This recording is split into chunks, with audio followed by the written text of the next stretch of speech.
नमस्कार, मैं doctor Ramanivas Sharma Raman YouTube channel पर साइंस और टेक्नोलॉजी का यह सेशन लेकर के बच्चों आपके सामने। आज 5वां एपिसोड है जब हम ह्यूमन डिजीज और मेंटल हेल्थ पर यह सेशन लेकर के आए। वो सारे सवाल आज हम इस सेशन में शामिल करेंगे जो मेंटल हेल्थ से जुड़े हुए हैं। ऐसे सारे सवाल स्टाफ नर्स में, नीट में, स्टेट पीएससी में, यूपीएससी, एसएससी और पीएनएसटी में पूछे गए और कुछ सवालों को हमने नए तरीके से आपके सामने रखने की कोशिश की। हमारी यह क्लास शाम को 5 बजे लाइव होगी और यदि आपकी कोई क्वेरी है, कोई सवाल है तो शाम को 5 बजे हमारे साथ जुड़िए। अपने सवाल कमेंट सेक्शन में हमसे पूछिए, हम उसका जवाब देंगे। इसके पहले वाले वीडियो में यानी 4 एपिसोड जो हमारे थे उसमें हमने दिमाग से जुड़े हुए सारे सवालों का डिस्कशन आपके सामने रखा। ब्रेन की संरचना कैसी होती है इसको बायोलॉजी के चैप्टर में हमने विधिवत आपको पढ़ाया भी है। ब्रेन का कौन सा पार्ट और कौन सा हमारा शारीरिक एक्शन हमारे दिमाग को बीमार करता है, ये लगातार 4 एपिसोड में हमने आपको पढ़ाया है। आज 5वां एपिसोड है और यदि सारे रोग आज कवर नहीं हो पाएंगे तो इसका 6वां एपिसोड भी लाएंगे। जैसा हमने कहा कि शाम को 5 बजे सेशन लाइव होगा। आप शाम को 5 बजे हमसे मिलिए। और आज जिन रोगों पर ज्यादा सवाल हम करेंगे उसमें डिप्रेशन है, पैनिक डिसऑर्डर है, साइजोफ्रेनिया है, फोबेस है, डिमेंशिया है, बाइपोलर मूड डिसऑर्डर है। इन सब के बारे में एक विस्तार से डिस्कशन हम करेंगे। हमेशा की तरह बेस सवाल होंगे। जिन सवालों पर जरूरत होगी उसका डिस्कशन का पेज हमने लगा रखा है, उसका डिस्कशन आपको समझाएंगे। और आप जानिए कि क्या आपकी तैयारी कॉम्पिटिटिव एग्जाम के लिए हो, चाहे स्टाफ नर्स हो, चाहे नीट हो, चाहे पीएनएसटी हो, क्या उसकी तैयारी आपने थ्योरेटिकल ऐसी की है? क्योंकि ऐसे ही सवाल यूपीएससी में, ऐसे ही सवाल नीट में, ऐसे ही सवाल पीएससी में पूछे गए। तो उन 20 सवालों का ये क्रम जारी करें उसके पहले चैनल को सब्सक्राइब करें, आप चैनल को लाइक करें, चैनल को शेयर करें और अपने कमेंट सेक्शन में हमें बताएं कि और आप क्या पढ़ना चाहते हैं। कौन सा ऐसा चैप्टर है जो आपके समझ में नहीं आता, उसको हम सरलतम ढंग से आपके सामने रखेंगे, आपको समझाएंगे, उससे जुड़े हुए सवाल करेंगे, उससे जुड़े हुए सवाल पूछेंगे। एक बार पीएससी में पूछा गया है रम फिट, उस पर 2 वाक्य लिखने थे। रम फिट क्या होता है? RUMFITS। क्या आप रम फिट के बारे में पढ़ा है? यदि नहीं पढ़ा होगा तो आज रम फिट होता क्या है इसको एक वाक्य में करके आपको हम समझाएंगे। तो चलें सेशन की ओर। और पहला सवाल आपके स्क्रीन पर बच्चों एमसीक्यू सेशन का ये रहा। निम्नलिखित में से कौन सा मनोरोग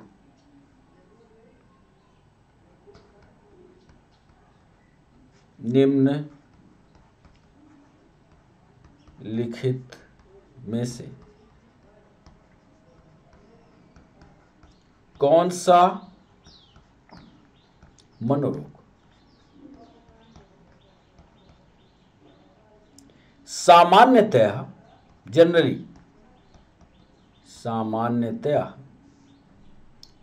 वर्निके इंसेफेलोपैथी रोग का नाम है। ये अच्छे से लिखिएगा, वर्निके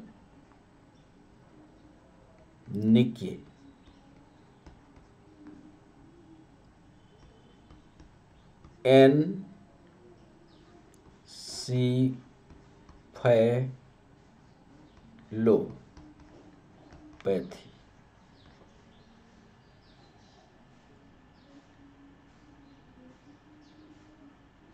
के पश्चात उत्पन्न होता है। इसको अंग्रेजी में भी लिख दें जरा स्पेलिंग को अच्छे, बर्निके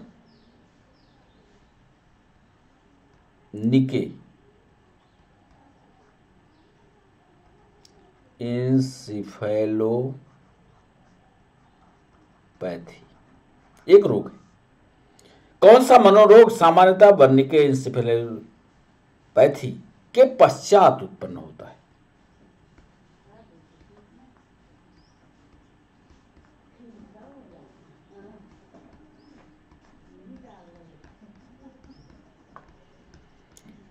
पहला सवाल हमने पूछा, निम्नलिखित में कौन सा मनोरोग, कोई रोग होने पर हम उसका ट्रीटमेंट कराते हैं।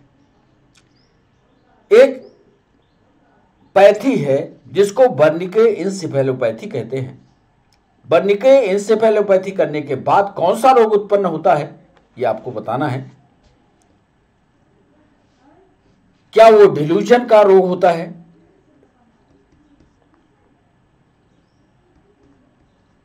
डिल्यूजन है। क्या वह सीजोफ्रेनिया है? क्या वह सीजोफ्रेनिया है?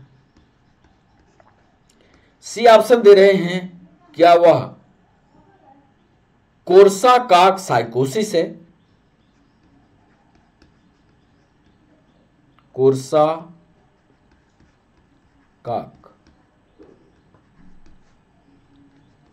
साइकोसिस है। और क्या वह डिमेंशिया है?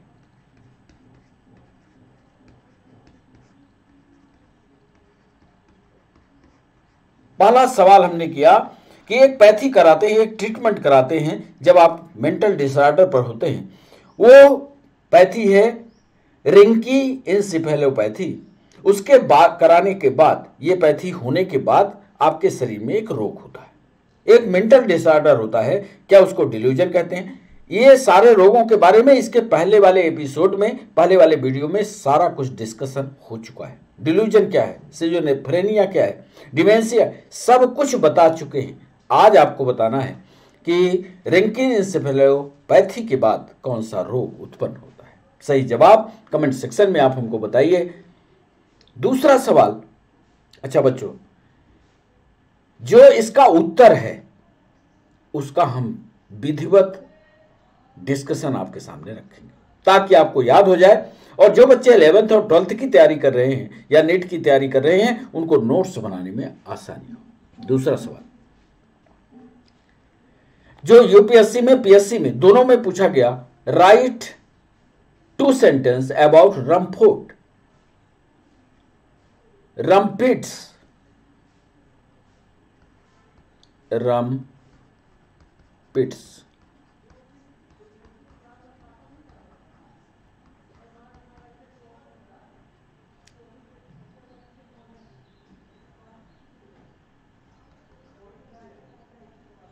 रमफिट्स सही है,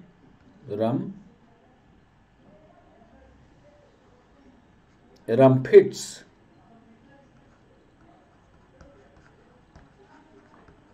होते हैं। ये ऑप्शन दे रहे हैं लंबे समय तक, ध्यान से करिएगा, लंबे समय तक शराब का सेवन करने के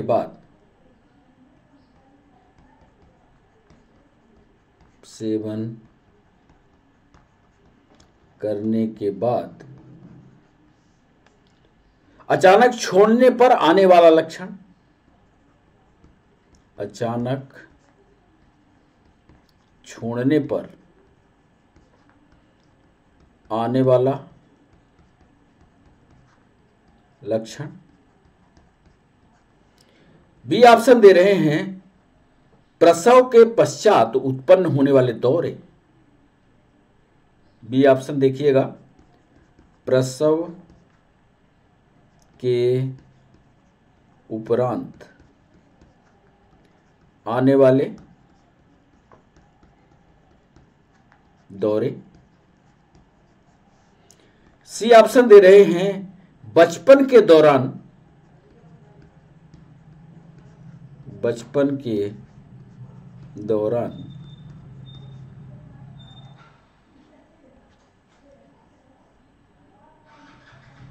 आने वाले दौरे। और डी ऑप्शन दे रहे हैं सिर की चोट के दौरान।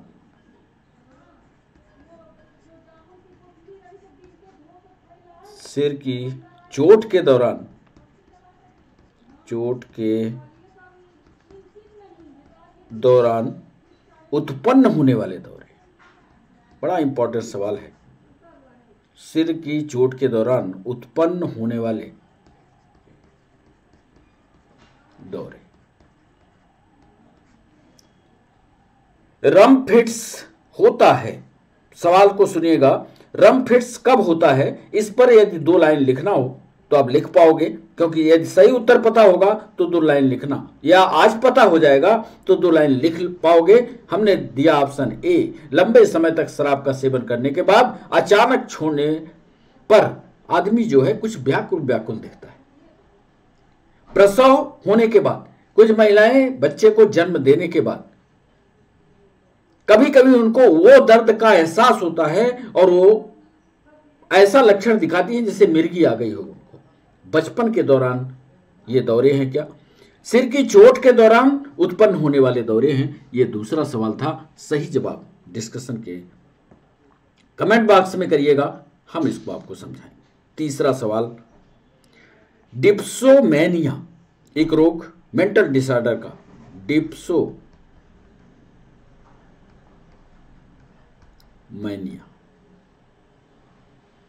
का अर्थ क्या होता है? का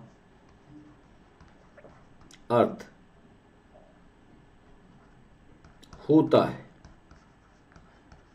डिप्सोमैनिया की मीनिंग पूछ रहे हैं, आप बताइएगा। ए ऑप्शन दे रहे हैं मैनिक कंडीशन, मैनिक अवस्था। बी ऑप्शन दे रहे हैं साइकोमीटर गतिविधि का बढ़ जाना, साइकोमीटर, ये सब कुछ पढ़ा चुके हैं इसके पहले वाले एपिसोड में। साइकोमीटर गतिविधि का बढ़ जाना। सी ऑप्शन दे रहे हैं, और साइकोमीटर की गतिविधि जब बढ़ेगी तो रोगी जो होगा ज्यादा बोलेगा, रोगी ज्यादा बोलेगा। सारे एपिसोड जितने हमने 5 वीडियो इस पर बनाए हैं, सारे वीडियो पहले वाले पढ़ जरूर लीजिएगा। डिप्सोमैनिया का अर्थ क्या होता है? मैनिक अवस्था है, साइकोमीटर गतिविधि का बढ़ जाना है, रोगी का ज्यादा बोलना। तीसरा है एक कंपल्सिव ड्रिंकिंग। अब ये कंपल्सिव ड्रिंकिंग क्या है? कंपल्सिव ड्रिंकिंग समझने की कोशिश करिएगा। और डी ऑप्शन दे रहे हैं एक स्थिति, एक ऐसी स्थिति जिसमें रोगी में एकांतर रूप से, जिसमें रोगी में एकांतर रूप से मेनिया और डिप्रेशन के लक्षण आते हैं। मेनिया क्या है, डिप्रेशन क्या है? एक ऐसी स्थिति जिसमें रोगी के एकांतर रूप से मेनिया एवं डिप्रेशन के लक्षण आते हैं। डिप्सोमैनिया का अर्थ क्या है? मैनिक अवस्था है, साइकोमीटर गतिविधि का बढ़ जाना यानी ज्यादा बोलना शुरू कर देना, कंपल्सिव ड्रिंकिंग कहलाती है डिप्सोमैनिया, या कुछ ऐसी स्थिति, एक ऐसी स्थिति जिसमें रोगी में एकांतर रूप से मेनिया और डिप्रेशन के लक्षण आते हैं। चलिए चौथा, इसका भी डिस्कशन, इसका उत्तर का डिस्कशन हम आपके सामने रखेंगे। चौथा सवाल, एंजाइटी होती चिंता, चिंता पर एक सवाल यूपीएससी ने भी पूछा है, नीति ने भी पूछा है। चिंता को मानसिक रूप के, चिंता होना स्वाभाविक है, सबको होती है, पर चिंता कितनी दूर तक जायज है, कब तक वो जायज है, और जब यदि उससे बढ़ जाएगी तो मेंटल डिसऑर्डर की श्रेणी में आएगा। यही बनाया ये सवाल, समझिएगा। चिंता यानी एंजाइटी।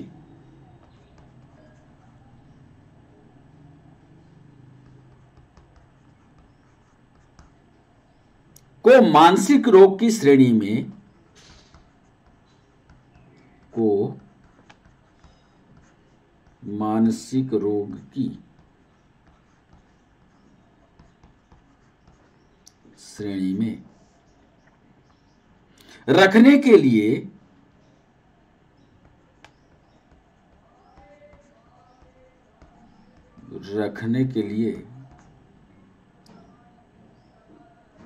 चिंता कितने समय तक, चिंता कितने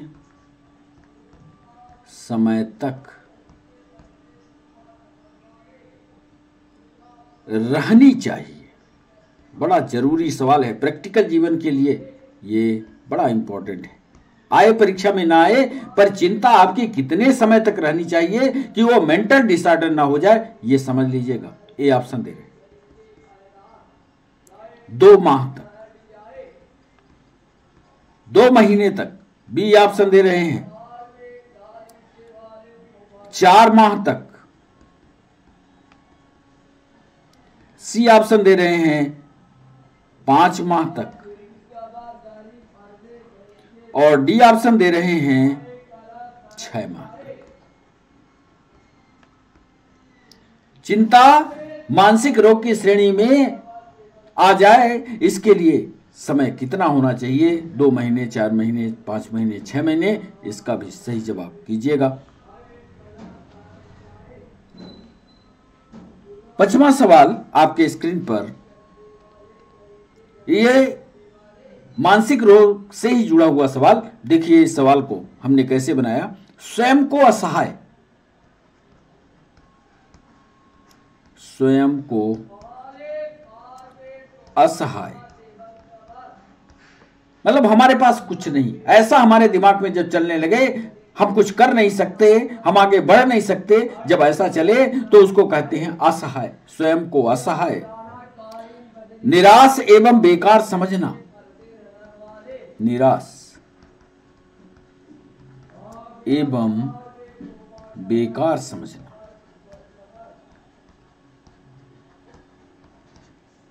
कई बच्चों के हमारे पास फोन आते हैं कि हम अब इसकी तैयारी नहीं कर रहे क्योंकि इसमें ज्यादा मेहनत लग रही है, हमको याद नहीं हो रहा है, हम तकलीफ से गुजर रहे हैं। उस समय आप असहाय होते हो, निराश हो चुके होते अपने आप को बेकार समझने लगते हो।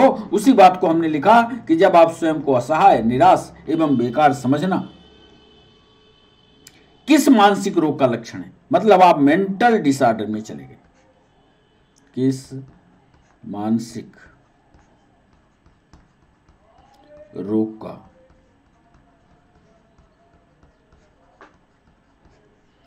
ए ऑप्शन दे रहे, क्या वो मैनिया है?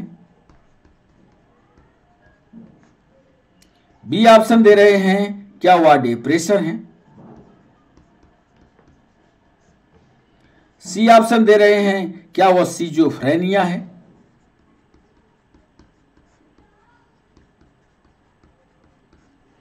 डी ऑप्शन दे रहे हैं, क्या वह हेलुसिनेशन है? हेलुसिनेशन है।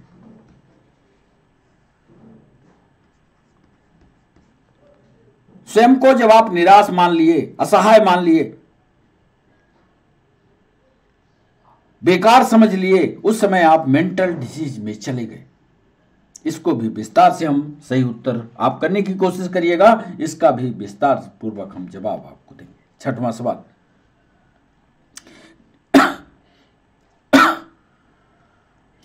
निम्न में से क्या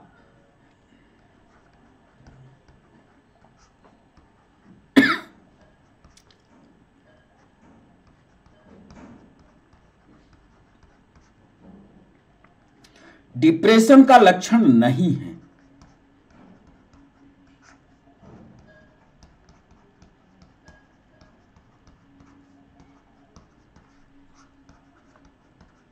छठवां सवाल हमने पूछा कि यह बताइए कि डिप्रेशन का लक्षण कौन सा नहीं।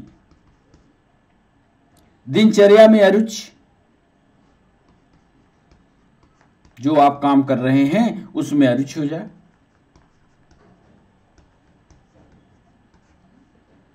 बी ऑप्शन दे रहे हैं अपराध बोध हो जाए कि हमने गलती की। सी ऑप्शन दे रहे हैं आत्महत्या का विचार आने लगे।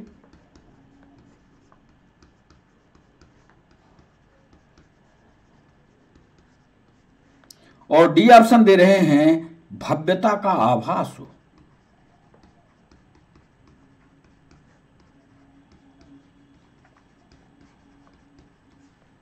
बड़ा सरल सा सवाल है।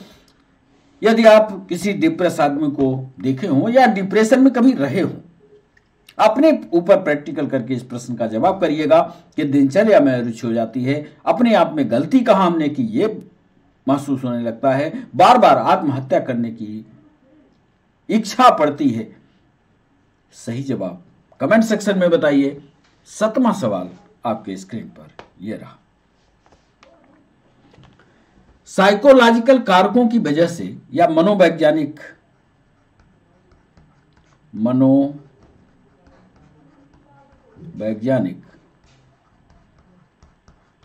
कारकों की वजह से शारीरिक लक्षणों का उत्पन्न होना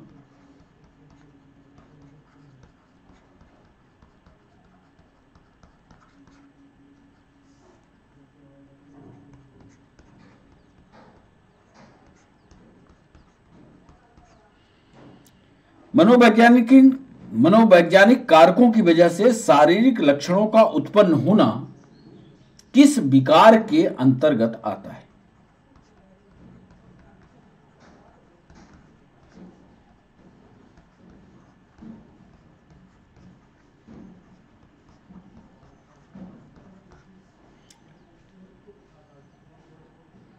जो साइकोलॉजिकल फैक्टर्स हैं उनके कारण हमारे शरीर में कुछ परिवर्तन होते हैं। ये जो शारीरिक परिवर्तन हुए, जो फिजिकल चेंज हुए, ये किस में आता है ये आपको बताना है। क्या वो सोमैटोसाइटिक है? सोमैटोसाइटिक है। क्या वह सीजोफ्रेनिया है?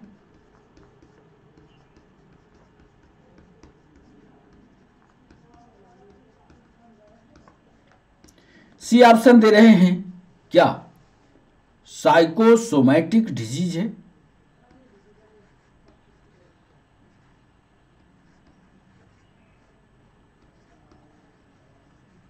साइकोसोमैटिक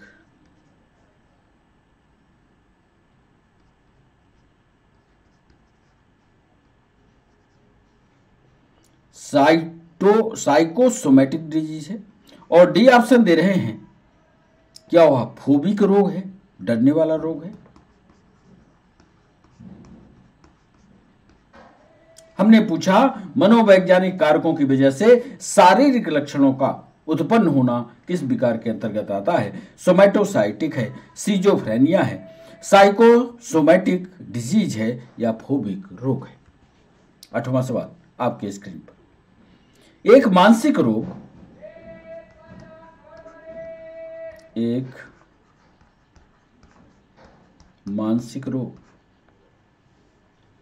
जिसमें नोटों को सही, ध्यान से सुनिएगा, ऐसा लोग करते हैं, जिसमें नोटों को सही गिनती कर लेने के बाद, सही गिनती कर लेने के बाद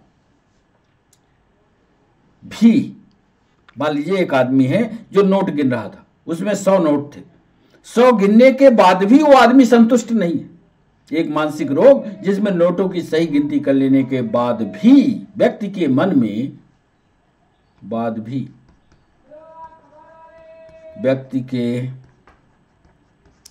में यह विचार आता है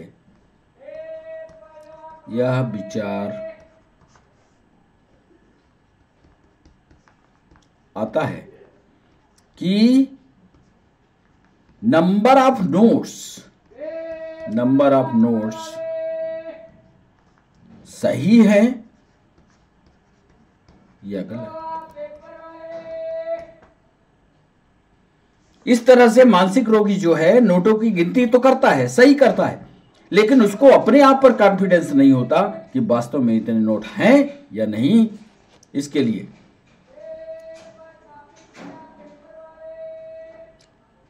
उस मानसिक रोग का नाम क्या है?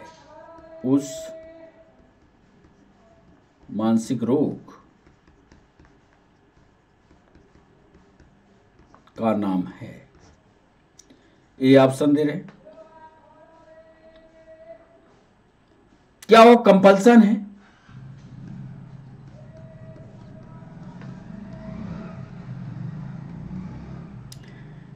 क्या वो ऑब्सेशन है?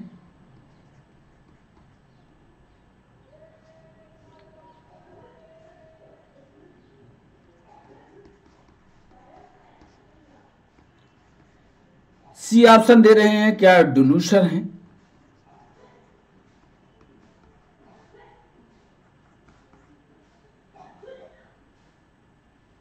और क्या डिलेरियम है?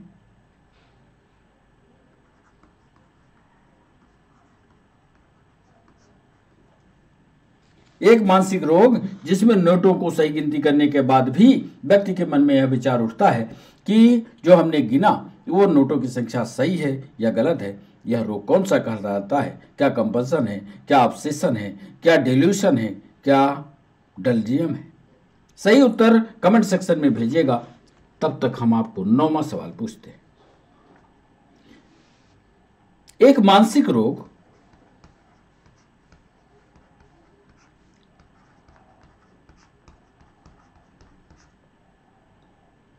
जिसमें रूढ़िवादी कथन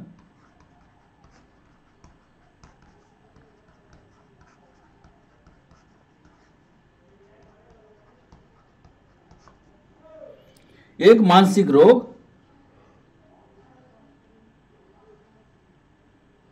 जिसमें रूढ़िवादी कथन या इसको रूढ़िवादी जो विचारधारा होती है कैसा होता है, इसको स्टीरियोटाइप स्पीच बोलते हैं अंग्रेजी में।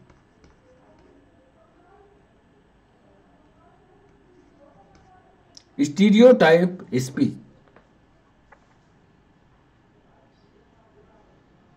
के नाम से भी जाना जाता है,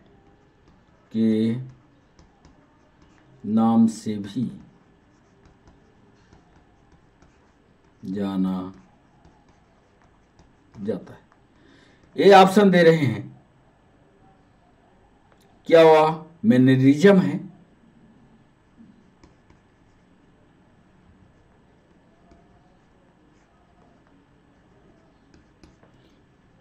क्या वह इल्यूजन है?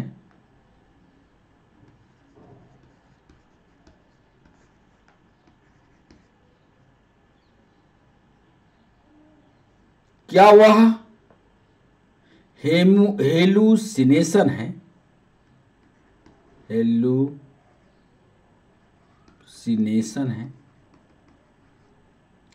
और डी ऑप्शन दे रहे हैं, क्या वह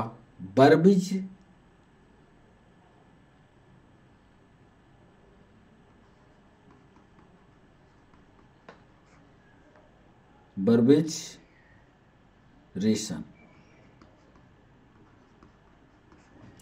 हमने सवाल पूछा है कि एक मानसिक रोग जो रूढ़िवादी कथन के नाम से भी जाना जाता है, क्या वह मैनरिज्म है? क्या वह ऑब्सेशन है? क्या वह डिल्यूशन है? ये हेलुसिनेशन है, क्या बर्बिजेशन है? बच्चों 10वां सवाल, इसका भी डिस्कशन करेंगे। 10वां सवाल आपके स्क्रीन पर। बर्निको इंसेफेलोपैथी, इसके पहले हमने एक सवाल बर्निको इंसेफेलाइटिस पर आपसे पूछा है, फिर पूछ रहे हैं 10वां सवाल कि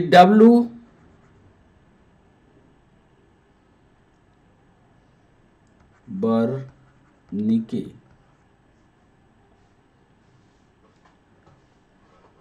इंसेफेलोपैथी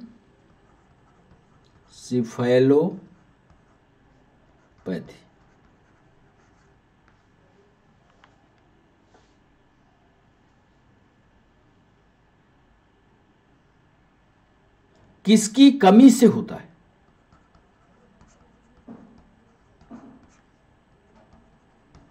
किसकी कमी से?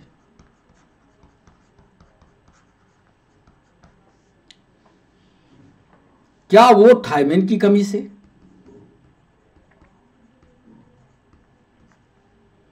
बी ऑप्शन दे रहे हैं, क्या वह राइबोफ्लेविन के माध्यम कमी से?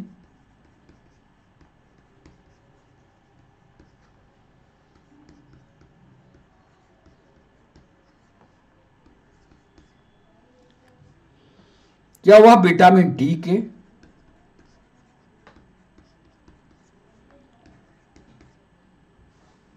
क्या वह विटामिन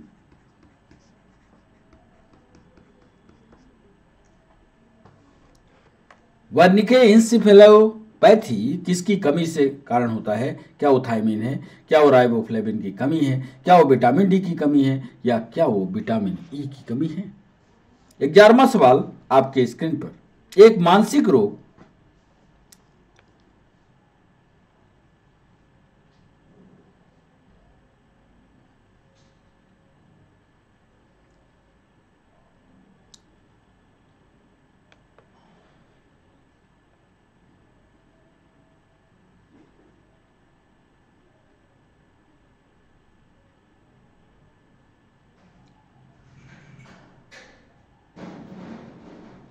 सवाल की गंभीरता को समझिएगा, तब उत्तर करिएगा, क्योंकि 2 सवाल एक जैसे हैं तो आपका 9वां भी गलत हो सकता है, 11th भी गलत हो सकता है। सोच विचार करिएगा। एक मानसिक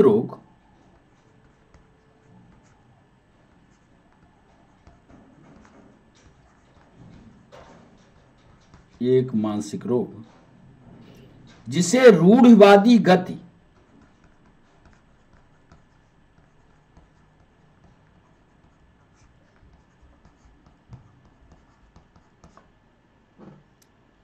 स्टीरियोटाइप मूवमेंट, वहां हमने क्या किया था?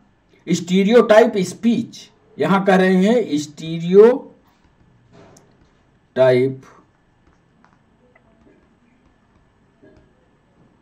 मूवमेंट।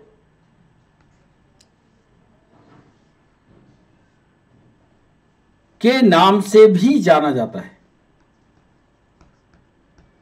के नाम से भी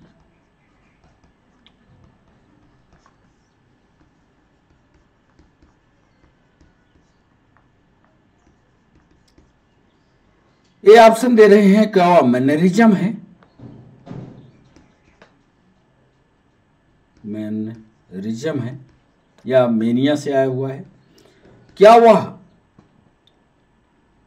इल्यूजन है?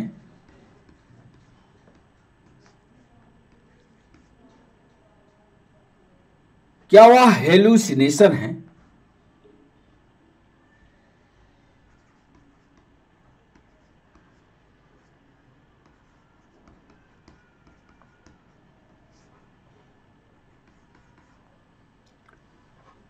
और क्या वह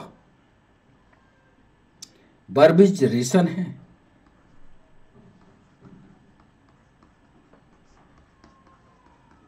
फिर से एक बार सवाल पढ़िएगा।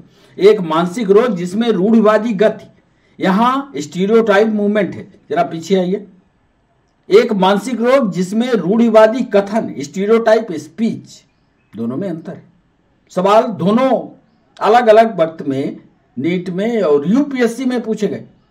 यहां स्पीच के बारे में पूछ रहा है और इस सवाल पर मूवमेंट के बारे में पूछ रहा है। सही जवाब 11वें सवाल का जरूर करिएगा।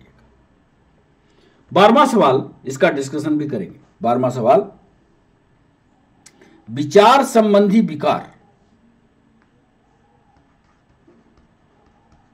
विचार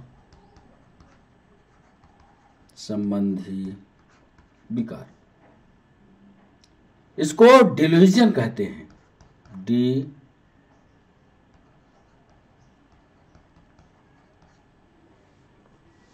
विचार संबंधी विकार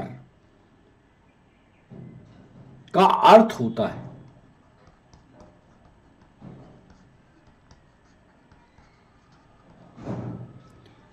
ये ऑप्शन दे रहे हैं, रोगी में पाए जाने वाला, ध्यान से इसको पढ़िएगा, रोगी में पाया जाने वाला ऐसा झूठ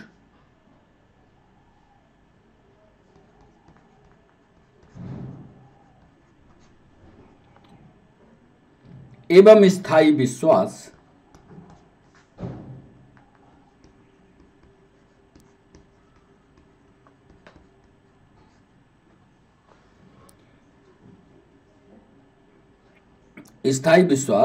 जो कि उस रोगी के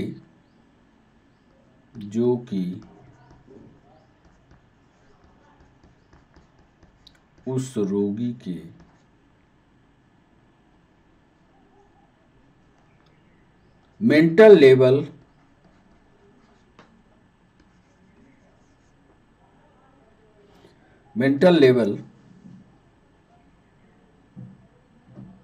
के अनुसार, मेंटल लेवल के स्तर के अनुसार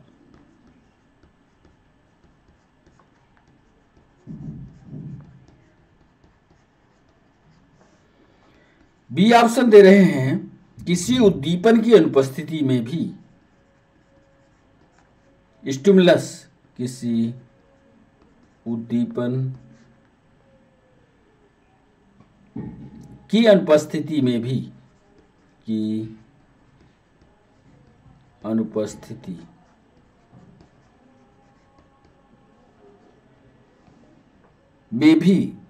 रोगी को उद्दीपन का आभास होता है। किसी उद्दीपन की अनुपस्थिति में भी रोगी को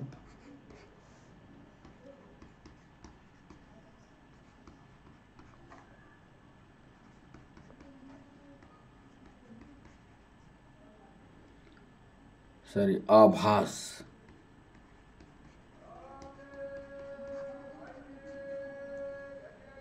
सी ऑप्शन दे रहे हैं, एक रोग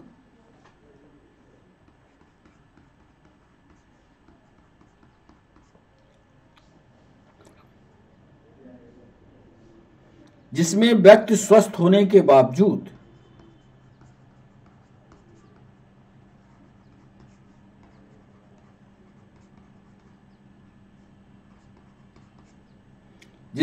एक रोग जिसमें व्यक्ति स्वस्थ होने के बावजूद अपने आप को बीमार समझता है।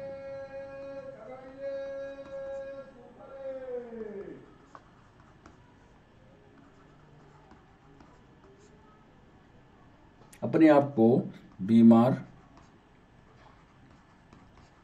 समझता है तथा ये भी जोड़ लेना इसमें, तथा रोज रोज अलग अलग डॉक्टर को अलग अलग डॉक्टर से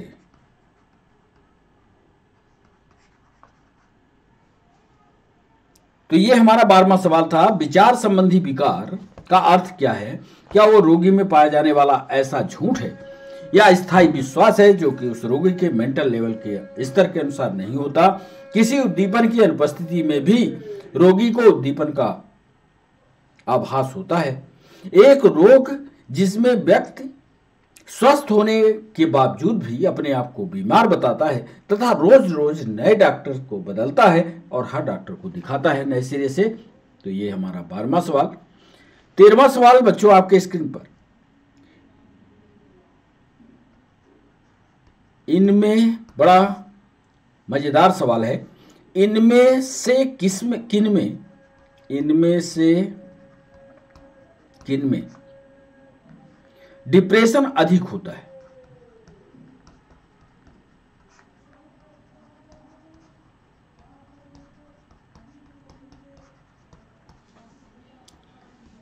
ये ऑप्शन दे रहे हैं, क्या वो मैरिड मेल है, विवाहित पुरुष,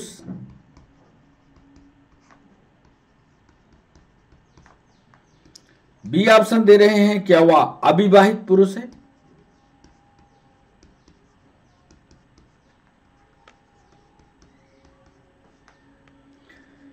सी ऑप्शन दे रहा है क्या वो विवाहित महिला है।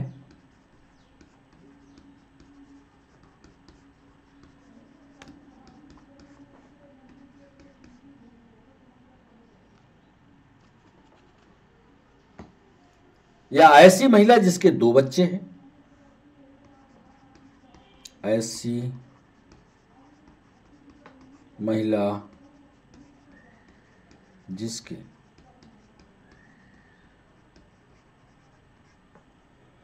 इनमें से किन में डिप्रेशन अधिक होता है? क्या जिस महिला के पास 2 बच्चे हैं उसको डिप्रेशन में है, विवाहित महिला है तो उसको ज्यादा होगा, अविवाहित पुरुष है उसको ज्यादा होगा, या विवाहित पुरुष को होगा? बच्चों 13वां सवाल। 14वां सवाल आपके स्क्रीन पर ये रहा, ट्राइकोटिलोमैनिया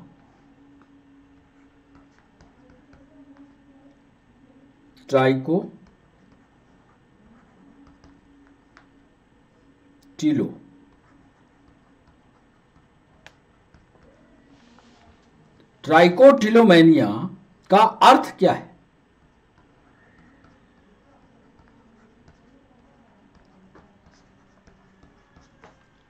ए ऑप्शन दे रहे हैं, बिस्तर पर बाथरूम कर देना, या बिस्तर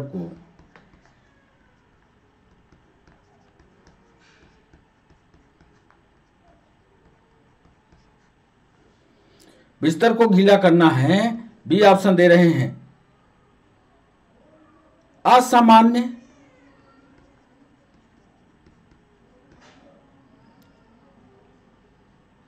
एवं अनैच्छिक गति,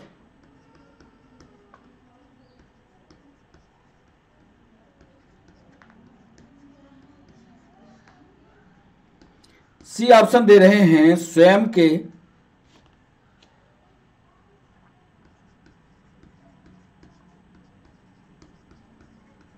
बालों को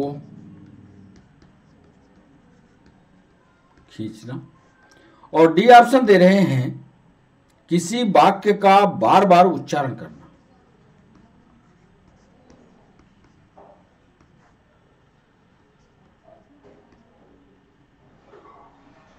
किसी वाक्य का बार बार उच्चारण करना।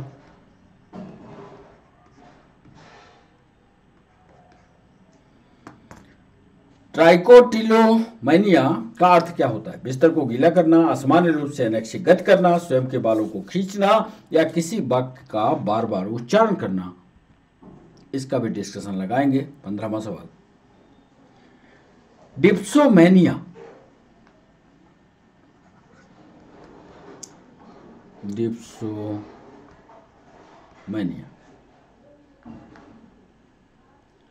किससे संबंधित है?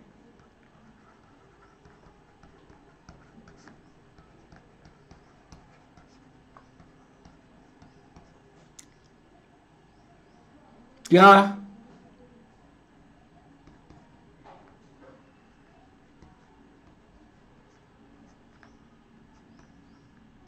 धूम्रपान करने वाले को? दूसरा ऑप्शन दे रहे हैं, या बी ऑप्शन दे रहे हैं, शराब पीने वाले को, मदिरा पान। सी ऑप्शन दे रहे हैं, सिर की चोट,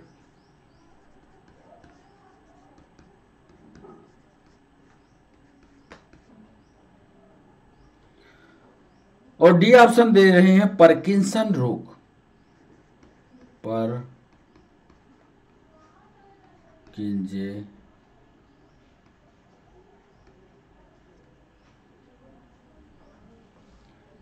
डिप्सोमैनिया किससे संबंधित है? धूम्रपान से संबंधित है, मदिरापान से संबंधित है, सिर की चोट या परकिंजे डिजीज से। 16वां सवाल आपके स्क्रीन पर ये रहा। एक बच्चे का आईक्यू 45 है। एक बच्चे का आईक्यू 45, तो उसे बौद्धिक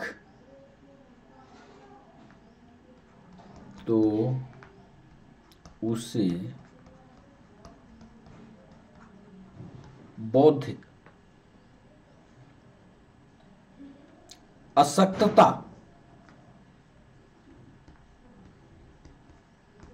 अंग्रेजी में लिख लीजिए, मेंटल रिटार्डेशन,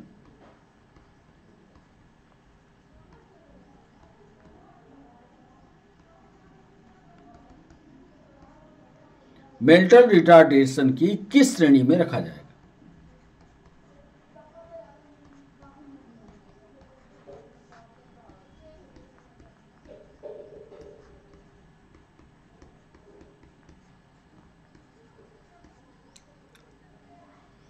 माइल्ड बौद्धिक रिटार्डेशन, माइल्ड बौद्धिक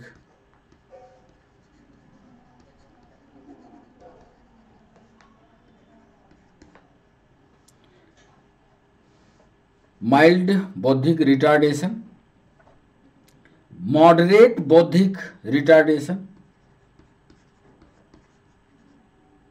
मॉडरेट बौद्धिक रिटार्डेशन मतलब माइल्ड माने बहुत कम, मॉडरेट माने थोड़ा ज्यादा, मॉडरेट, सीवियर खतरनाक, सीवियर बौद्धिक रिटार्डेशन, और डी ऑप्शन में दे रहे हैं प्रोफाउंड बौद्धिक अशक्तता।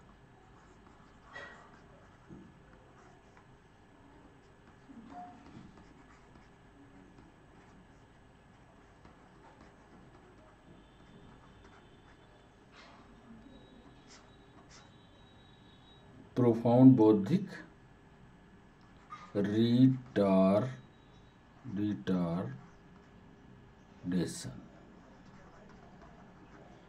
एक बच्चे का, ध्यान से सुनिए, एक बच्चे का आईक्यू 45 है, उसे बौद्धिक रिटार्डेशन की किस श्रेणी में रखोगे? माइल्ड है, मॉडरेट है, सीवियर है या प्रोफाउंड है? सही जवाब कमेंट सेक्शन में बताइए। ये रिटार्डेशन की प्रक्रिया क्या होती है, इसको हम डिस्कशन के पेज में समझाएंगे। 17वां सवाल, मंद बुद्धि, मंद बुद्धि या इसको हम कह सकते हैं मेंटल रिटार्डेशन। मेंटल रिटार्डेशन का कारण क्या है?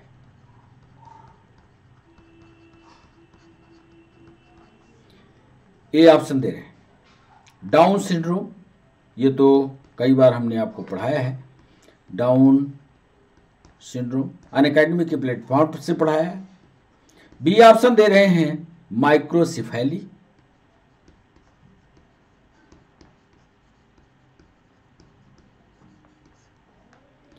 सी ऑप्शन दे रहे हैं जन्म के समय लगने वाली चोट,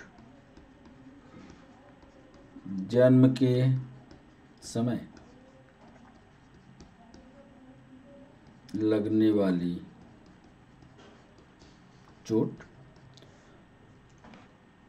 और डी ऑप्शन दे रहे हैं उपरोक्त सभी।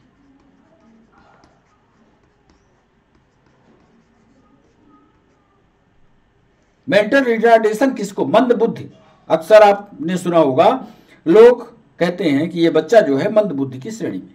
आप उसको बताइए कारण क्या है, क्या वो डाउन सिंड्रोम है, क्या वो माइक्रोसिफेली है, क्या जन्म के समय लगने वाली चोट है, या उपरोक्त सभी है। 18वां, इसका भी डिस्कशन करेंगे। 18वां सवाल, एक ओसीडी,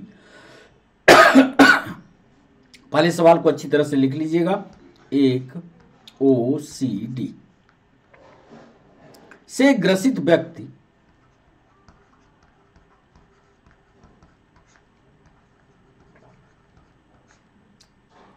बार बार अपने हाथ धोता है।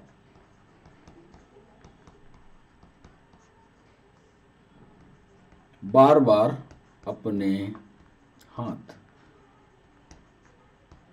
कई लोगों को देखा होगा आपने, कई लोग हाथ को बार बार धोते हैं, जितने बार, पूरे दिन में सैकड़ों बार धोते हैं। ओसीडी से ग्रसित व्यक्ति बार बार अपने हाथ धोता है, इसके पीछे का क्या कारण है? इसके पीछे का कारण क्या है?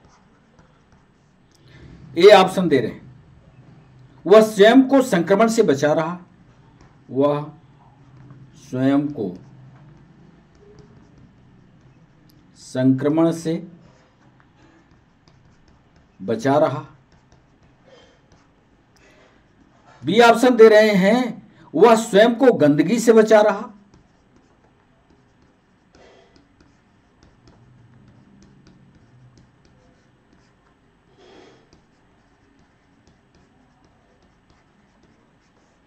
सी ऑप्शन दे रहे हैं, हाथ धोने से उसकी चिंता दूर होती है।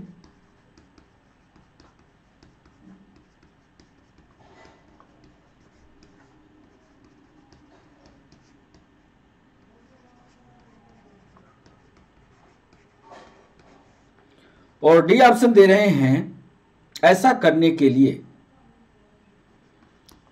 ऐसा करने के लिए उसे डॉक्टर ने बोला है। ओसीडी से ग्रसित व्यक्ति बार बार हाथ धोता है, हाथ धोने के पीछे कारण क्या है यह बताना है। वह स्वयं को संक्रमण से बचा रहा है, वह स्वयं को गंदगी से बचा रहा है, हाथ धोने से उसकी चिंता दूर होती है, ऐसा करने के लिए उसे डॉक्टर ने बोला है। यह था हमारा 18वां सवाल। 19वां सवाल, सीजोफ्रेनिया की, सीजोफ्रेनिया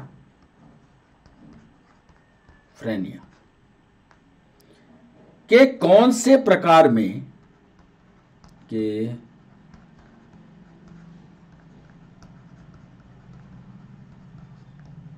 कौन से प्रकार में रोगी के मोटर या चालक, रोगी के चालक यानी मोटर, यहां पर सेंसरी और मोटर को पहचान लीजिएगा। नर्वस सिस्टम में सेंसरी क्या है, मोटर क्या है, यह हमने विस्तार से बताया। सीजोफ्रेनिया के कौन से प्रकार में रोगी के चालक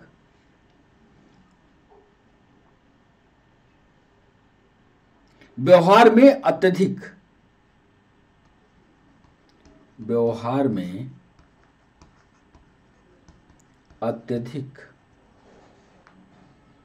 व्यवधान आ जाता है, व्यवधान,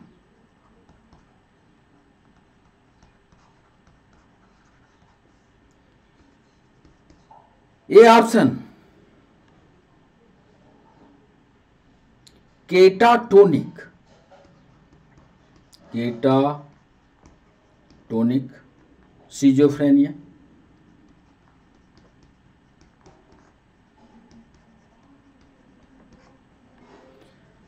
बी ऑप्शन दे रहे हैं अवशेषी सीजोफ्रेनिया।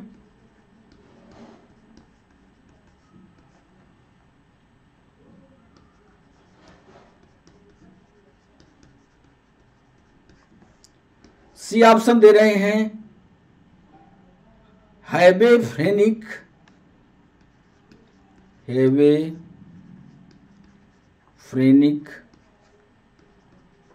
सीजोफ्रेनिया।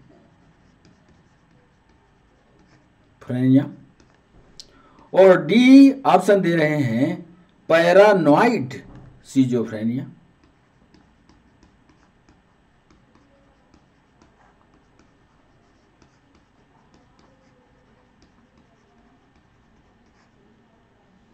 हमने सवाल पूछा कि सिजोफ्रेनिया में कौन से प्रकार में रोगी के चालक व्यवहार में अत्यधिक व्यवधान आता है।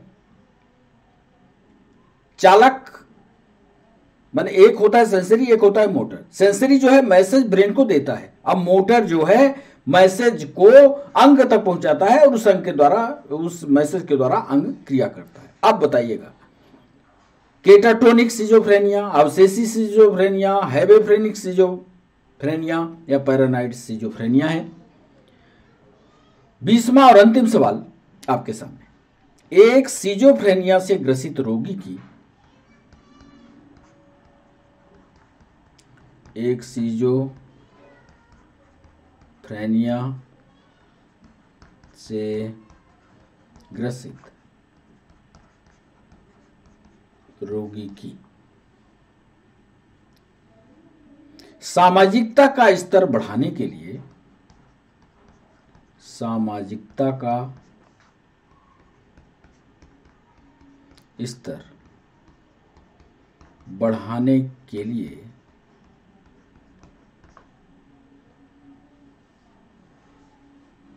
एक सिजोफ्रेनिया से ग्रसित रोगी है, यदि उसके सामाजिक स्तर में स्तर बढ़ जाए, उसके लिए आप क्या कदम उठाएंगे? उसके लिए आप क्या कदम उठाएंगे? ये ऑप्शन दे रहे हैं, रोगी को अन्य रोगियों से, रोगी को अन्य रोगियों से बातचीत करने के लिए प्रेरित करेंगे, बातचीत करने की प्रेरणा देंगे। बी ऑप्शन दे रहे हैं, रोगी को अन्य रोगियों से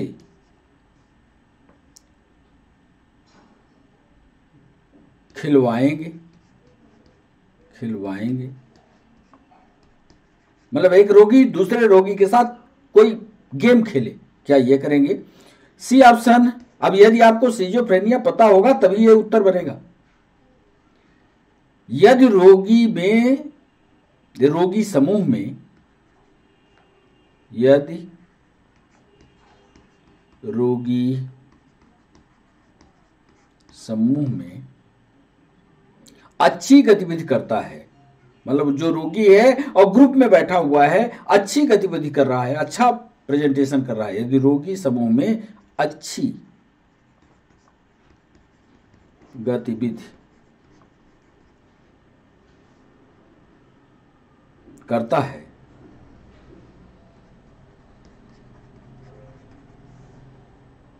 तो उसे शाबाशी देना, तो उसे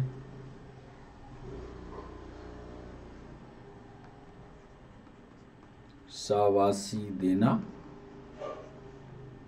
तथा पीठ थपथपाएंगे। और डी आपसे पूछ रहे हैं, उपरोक्त सभी करें।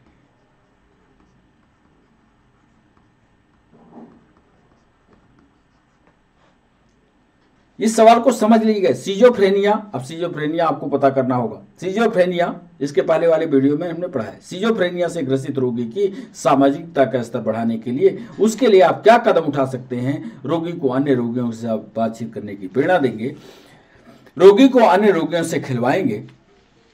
यदि रोगी समूह में अच्छी गतिविधि करता है तो उस अच्छी गतिविधि के लिए उसको शाबाशी देंगे, उसकी प्रशंसा करेंगे, या डी उपरोक्त सभी करेंगे। तो ये थे 20 सवाल। अब चलते हैं हम उत्तर की ओर। कई डिस्कशन भी हैं, थोड़ा जल्दी करेंगे, सवाल आज ज़्यादा हो गए हैं।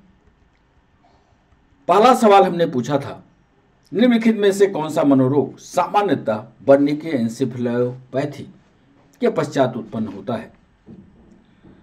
ये पहला सवाल था। और ये पहला सवाल कोर्साकॉफ साइकोसिस, यानी इसका सी ऑप्शन सही होगा। कोर्साकॉफ साइकोसिस, डिल्यूजन नहीं है, सिजोफ्रेनिया नहीं है, डिमेंशिया नहीं है। और ये क्या कहलाता है ये आपको बता दें। इसका डिस्कशन भी हम किए देते हैं, यहीं पर लिख लीजिएगा। सिरजो बर्निके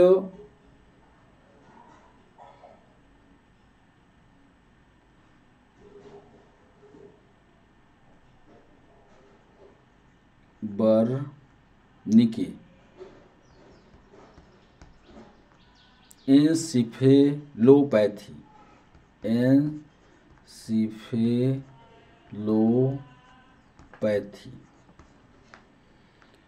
मनोरोग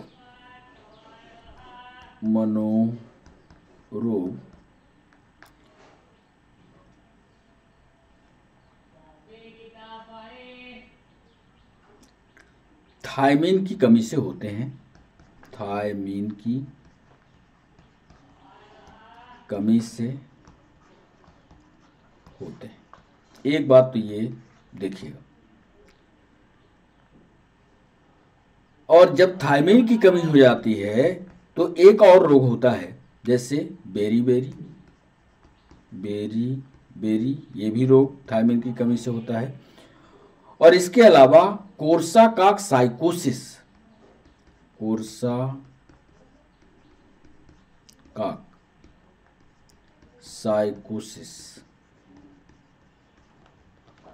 भी थायमीन की कमी होती है, और थायमीन की कमी से ये भी रोग होता है। तो ये पहला सवाल था कि निम्नलिखित में कौन सा मनोरोग सामान्यतः वर्निके एन्सेफेलाइटिस के पश्चात उत्पन्न होता है। कोर्साकॉफ साइकोसिस है, जिसमें थायमीन की कमी होती है। थायमीन की कमी से बेरी भी होता है, ये ध्यान रखिएगा। रमफिट्स क्या है? रमफिट्स, इस पर डिस्कशन नहीं है, इसमें सीधा उत्तर है। रमफिट्स होता है यदि आप लंबे समय तक शराब पीते हैं और फिर शराब को अचानक छोड़ते हैं और लंबे समय तक आप उसी में खोए रहते हैं, पीते नहीं हैं पर उसी समय में खोए रहते हैं, तो अचानक छोड़ने पर जो लक्षण आता है उसको रमफिट कहा जाता है। रमफिट पर यूपीएससी ने 2 वाक्य लिखवाए हैं, तो यूपीएससी वाले बच्चे इसको पढ़ें। डिप्सोमेनिया, तीसरा सवाल, डिप्सोमेनिया का अर्थ क्या है? डिप्सोमेनिया का अर्थ होता है, यहां लिख देते हैं इसका डिस्कशन, जिसमें रोगी को रुक कर शराब पीने की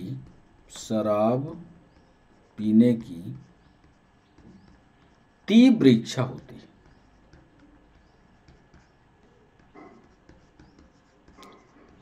रुक कर शराब पीने की तीव्र इच्छा होती है, और इसे ही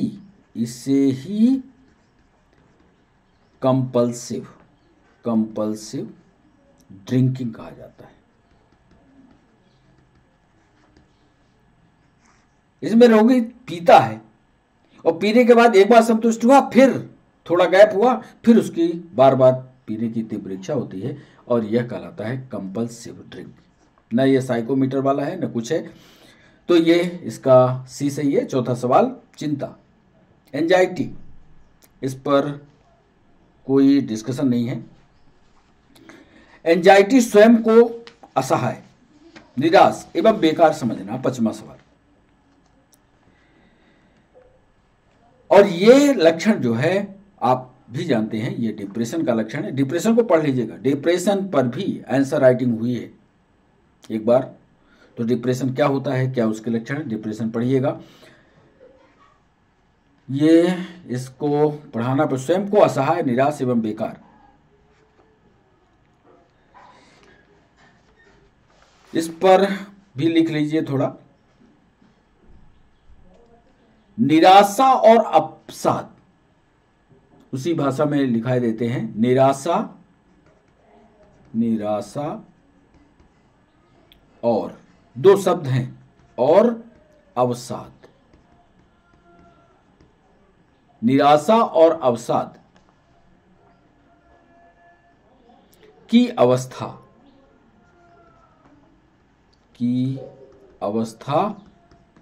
डिप्रेशन है। इसका भी नोट्स बनाइए, इसको भी लिखिएगा अच्छे से। निम्न में से क्या डिप्रेशन का लक्षण नहीं है? छठवां सवाल हमने पूछा, कौन सा डिप्रेशन का लक्षण नहीं है? तो यदि आपकी दिनचर्या में अरुचि हो गई तो ये तो है ही है। अपराध बोध होगा, कोई गलती की आपने, आत्महत्या का विचार आता है, और एक नहीं होता कि आप भव्य हैं, एक नहीं होता, इसलिए डी ऑप्शन इसका सही होगा। मनोवैज्ञानिक कारकों की वजह से शारीरिक लक्षणों का उत्पन्न होना किस विकार के अंतर्गत आता है? सातवां सवाल, यह साइकोसोमैटिक रोग है, साइकोसोमैटिक डिजीज इसको कहते हैं। सातवें सवाल को, इसका भी डिस्कशन हम लिख देना चाहते हैं, साइकोसोमैटिक कंडीशन क्या होती है, पर इस पर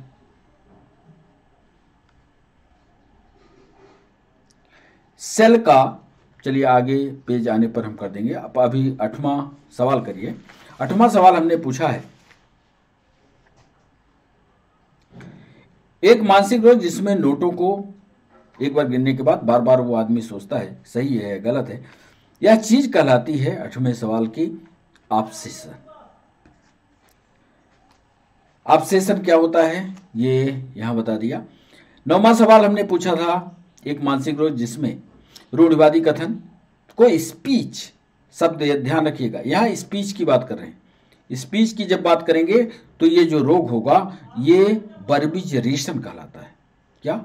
बर्बिजरेशन। इसका डिस्कशन हम लिखे देते हैं। बर्बिजरेशन को रूढ़िवादी, जिसमें रोगी बिना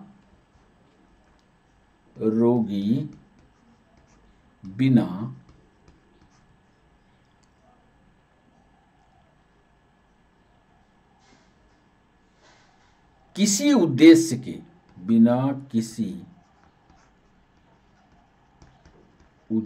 के, बार बार एक ही क्रिया को, बिना किसी उद्देश्य के बार बार एक ही क्रिया को दोहराता है। नोट्स जब बनाइएगा तो चारों तरफ से इसकी भाषा को सेट कर लीजिएगा। रोगी बिना किसी उद्देश्य के, बिना किसी एम के, बिना किसी तथ्य के उसी बात को बार बार दोहराता है। तो ये हमारा 9वां सवाल था। 10वें सवाल पर हमारा प्रश्न था कि वर्निके एन्सेफेलाइटिस में, तो ये पहले ही हम डिस्कस कर चुके हैं, तो इसका सही जवाब होगा थायमिन। एक मानसिक रोग जिसमें रूढ़िवादी गति, स्टीरियोटाइप मूवमेंट, वहां स्पीच थी यहां मूवमेंट है। और 11वें सवाल पर इसको मैनरिज्म कहा जाता है। अब आप कहोगे ये साहब मैनरिज्म क्या होता है, तो इसलिए इसका भी चाहते हैं, वहां किसी बात को दोहराता है, अपनी बात को लगातार बोलता है बिना किसी उद्देश्य के। और यहां पर क्या होगा ये देखिएगा, बिना किसी उद्देश्य के, बिना किसी उद्देश्य के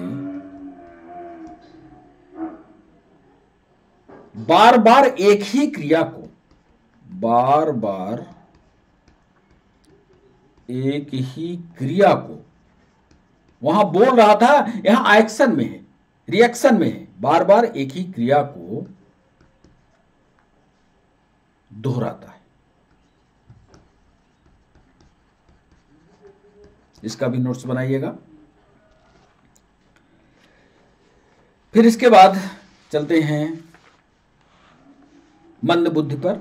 अगला सवाल था 12वां सवाल, विचार संबंधी विकार डिल्यूजन का अर्थ क्या होता है?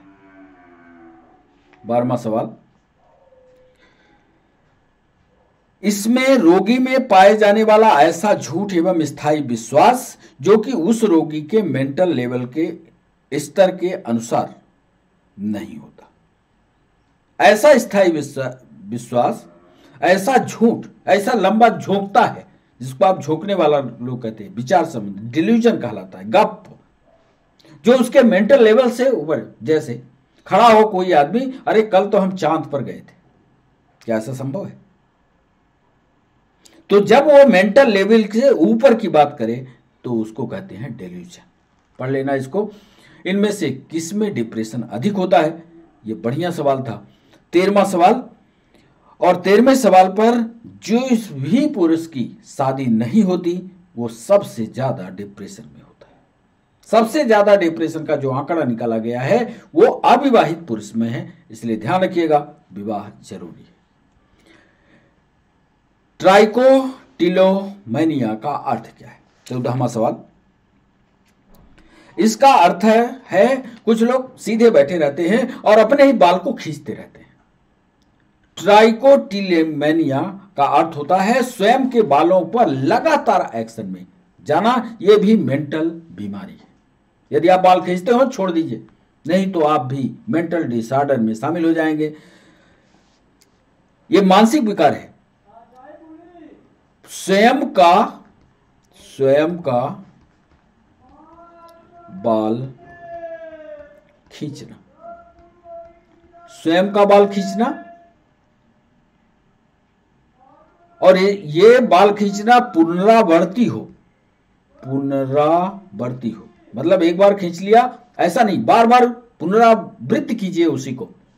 तथा यदि आप बाल नहीं खींचते हैं तो आपको लगता है कोई चीज छूट गई, आप नशे से दूर हो गए, और जब बाल खींचने की प्रबल इच्छा हो,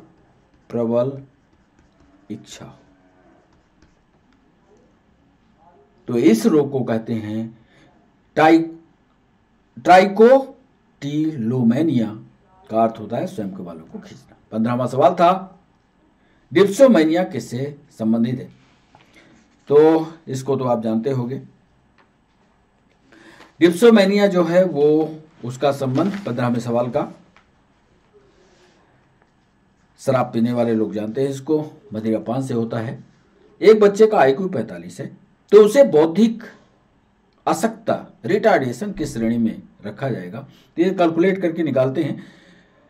जिसका IQ 45 होता है, कैसे निकालते हैं ये पहले वाले वीडियो में है, फार्मूले के साथ हो सकता है, ना होगा तो कमेंट सेक्शन में हमें बताना, IQ निकालना हम आपको बता देंगे। तो 16वां सवाल था मॉडरेट बौद्धिक, मतलब मध्य क्लास का उसका दिमाग है, सीवियर नहीं है, माइल्ड नहीं है, मॉडरेट है। अब ये मॉडरेट को भी यदि IQ लिख लो, यदि IQ 50-70 हो, 50 से 70 हो तो वो माइल्ड है। यदि IQ 35 से 49 हो, 35 से 49 हो तो वह व्यक्ति मॉडरेट है। ये डाटा याद कर लेना। और यदि IQ 20 से 34 हो, 20 से 34 हो तो वह व्यक्ति सीवियर है। और यदि IQ 20 से कम हो, 20 से कम हो तो क्या होगा? प्रोफाउंड बौद्धिक, प्रोफाउंड है। तो इसको पढ़ लेना, समझ लेना। मंद बुद्धि मेंटल रिटार्डेशन का कारण। मेंटल रिटार्डेशन का कारण क्या होता है? मंद बुद्धि किसको कहते हैं? मेंटल रिटार्डेशन का ये जो कारण है। 17वां सवाल, ये डाउन सिंड्रोम भी है। माइक्रोसिफेली है, दिमाग का कम विकास होना, या जन्म के समय किसी को चोट लग जाती है तो उसका मानसिक विकास अवरुद्ध हो जाता है। तो इसका सही जवाब होगा उपरोक्त सभी। मंद बुद्धि का 17वां सवाल का तीनों गुण मतलब डाउन सिंड्रोम भी, इसके अलावा माइक्रोसिफेली भी, दिमाग का कम विकसित होना, माइक्रो का मतलब होता है छोटा, सिफेली का मतलब होता है सिफेलिक रीजन, ये आपको याद होता होगा, ब्रेन में आप पढ़ते हैं, तो इसको करिएगा। 18वां सवाल, एक ओसीडी से ग्रसित व्यक्ति बार बार अपने हाथ धोता है। 18वां सवाल, वह स्वयं को संक्रमण से बचा रहा है क्या? वह स्वयं को गंदगी से बचा रहा है, हाथ धोने से उसकी चिंता दूर होती है। ऐसा करने के लिए उसे डॉक्टर ने बोला है। बच्चों, जब कोई भी व्यक्ति मानसिक रूप से परेशान होता है तो उसके सारे शरीर की क्रियाएं जो हैं वो एक्शन में होती है। गर्मी उसको ज्यादा लगती है, उसलिए हाथ धो धो करके अपने अंतर भावना को प्रकट करता है। तो हाथ धोने से उसकी चिंता जो है, जो कष्ट है, वो दूर होता है। इसलिए इसका सही जवाब होगा सी। 19वां सवाल, सिजोफ्रेनिया में कौन से प्रकार के रोगी के चालक व्यवहार में अत्यधिक व्यवधान आ जाता है? 19वां सवाल, और यह केटाटोनिक सिजोफ्रेनिया कहलाता है। इसको पढ़ लीजिएगा, समय ज्यादा हो गया इसलिए हम थोड़ा स्पीड ले रहे हैं। सिजोफ्रेनिया में ग्रसित रोगी की सामाजिकता का स्तर बढ़ाने के लिए उसके लिए आप क्या कदम उठाएंगे? 20वां सवाल, और उसके लिए रोगी को अन्य रोगियों से बातचीत करने की प्रेरणा देंगे। कोई सिजोफ्रेनिया में चला गया,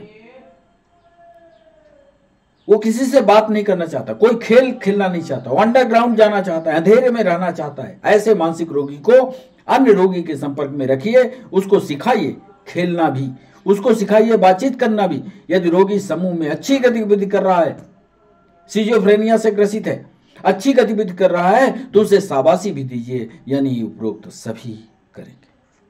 यदि आपके पास ऐसा मिलता है तो आपको सिजोफ्रेनिया से ग्रसित ऐसे बच्चों को, ऐसे लोगों को आप अपने आसपास पहचानिए, उनकी मनोभाव को पहचानिए। यदि आप भी किसी ऐसे मनोभाव से गुजर रहे हैं तो अपने मनोभाव को ठीक करिए, समाज में शानदार जिंदगी जिए।